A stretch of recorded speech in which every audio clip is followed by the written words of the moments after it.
Hello everyone, कसे आहात तुम्ही सगळे? मी Priyanka, welcome to my blog अनुष्काची आई प्रियंका। आज मी माझ्या मुलीच्या टिफिनसाठी बनवत आहे भेंडीची भाजी। तर भेंडी मी बारीक बारीक चिरून घेतली आहे आणि लसूण आहे, हळद मीठ फक्त एवढंच मी टाकते त्याच्यामध्ये, पण छान होते। पहिल्यांदा भेंडी मी परतून घेते, तेल टाकलेलं नाही आहे, फक्त परतवते थोडीशी। भेंडी धुवून फक्त मी पुसून घेतली आहे, त्यामुळे ती चिकट झाली नाही, आता भेंडी चिकट होते पाण्यामुळे। आता परतते मी, परतून झालेली आहे।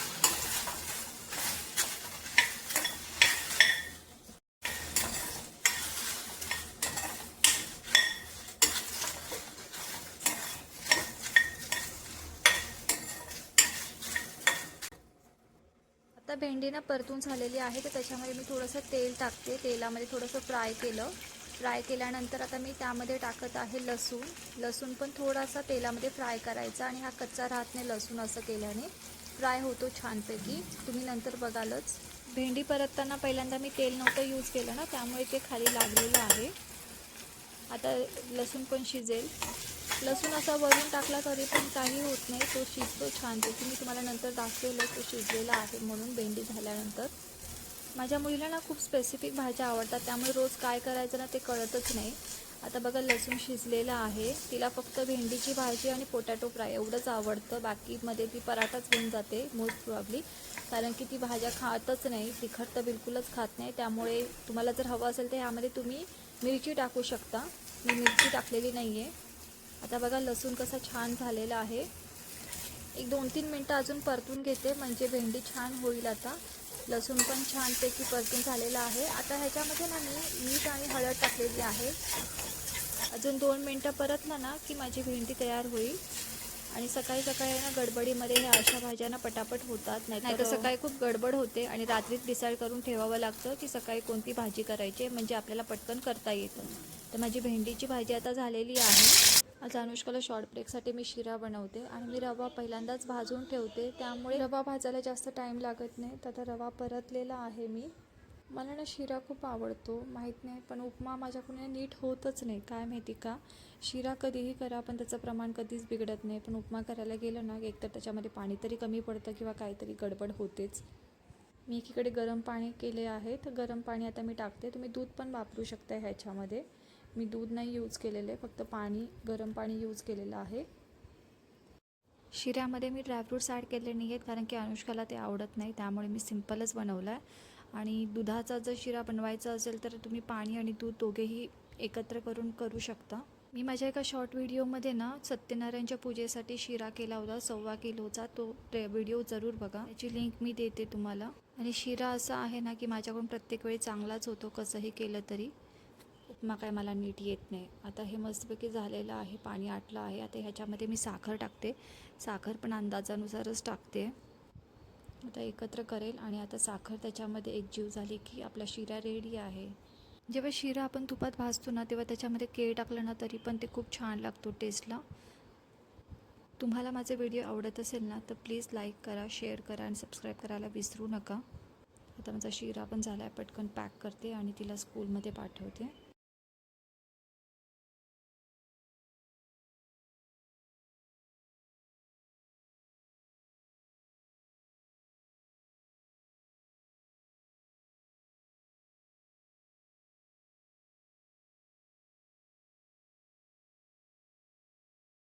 आता 6:35 झालेले आहेत, ते पटकन फक्त तिच्यापोटी चपाती बनवते आणि त्यानंतर तिचं टिफिन भरते। चपाती फक्त राहिली आहे भरायची, बाकी सगळं टिफिन दिलं।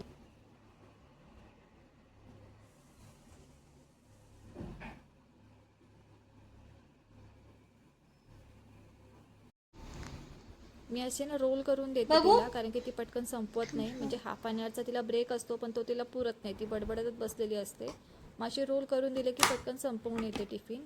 तर आता माझ्या मुलीचा टिफिन भरून झाला आहे, आता मी तिला खाली सोडायला जाते, तिची बस येईलच।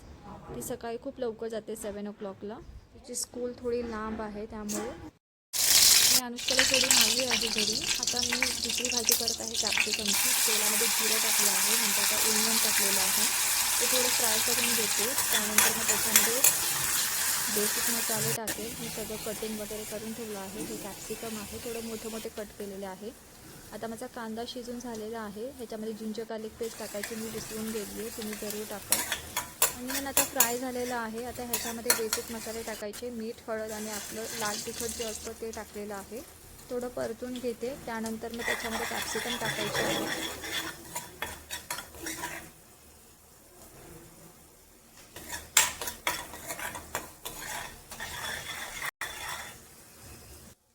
तर भाजी शिजलेली आहे. आता त्यामध्ये फक्त बेसन टाकते. बेसन तसंच टाकते कारण की तेल जरा जास्त टाकलं असेल ना तर बेसन छानपैकी शिजतं.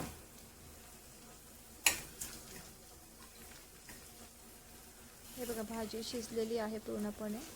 आता ह्यामध्ये बेसन ॲड करते. बेसन टाकलेलं आहे मी आता याच्यामध्ये आणि आता थोडंसं परतून घेते म्हणजे ते पण छान फ्राय होईल.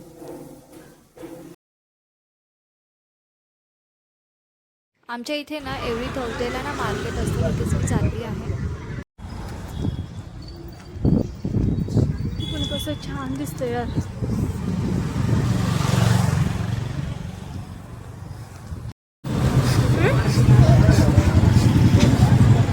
काय करणार आहे?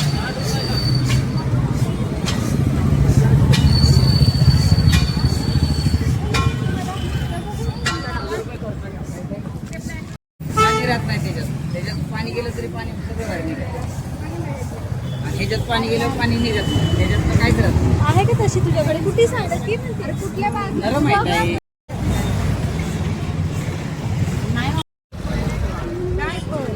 जांभळे काय ते वय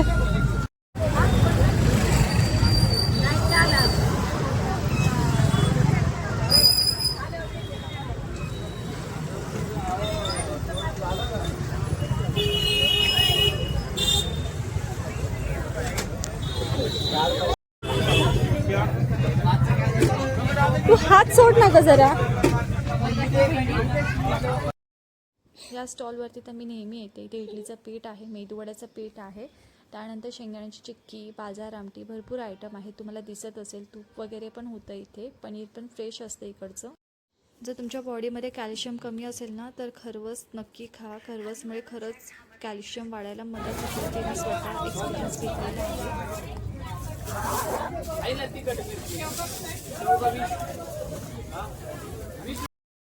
स्टॉलमधून ना मी थालीपीठची भाजणी घेतली आहे, गुळाचा खरवस घेतला आहे, त्यानंतर ते पापड घेतले होते आणि पाव किलो पनीरसुद्धा घेतलं होतं.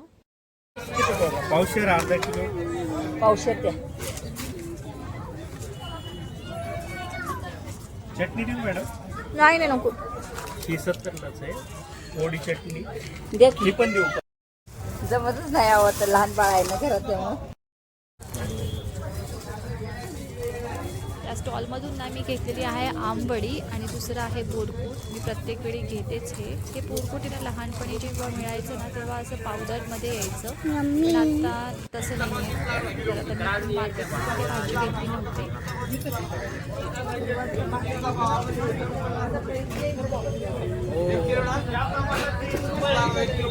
आणि काय घेतलंय?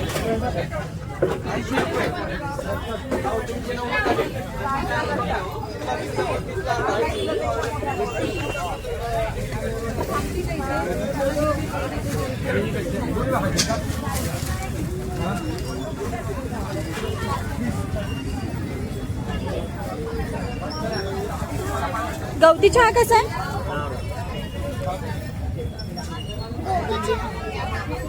दोन घेतल्या.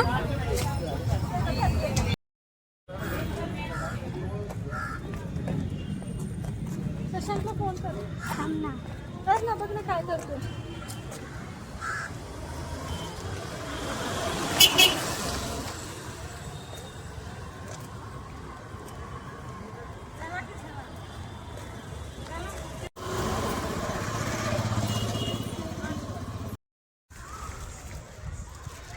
तर गाईज आता आम्ही सोसायटीत पोहोचलो आहोत.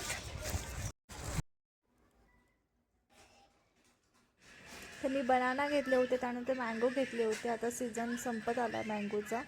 आता ही भाजी वगैरे घेतली होती. आता मला ते व्यवस्थित सगळं ठेवायचं आहे.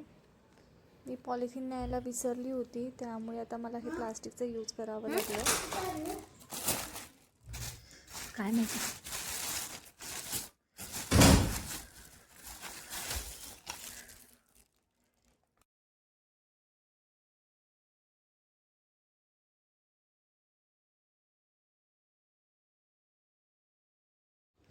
तर मी आता मेथीचा पराठा बनवत होती आणि अनुष्काला प्लेट दिलं होतं, तर अनुष्कानेच हे शूट घेतलं आहे.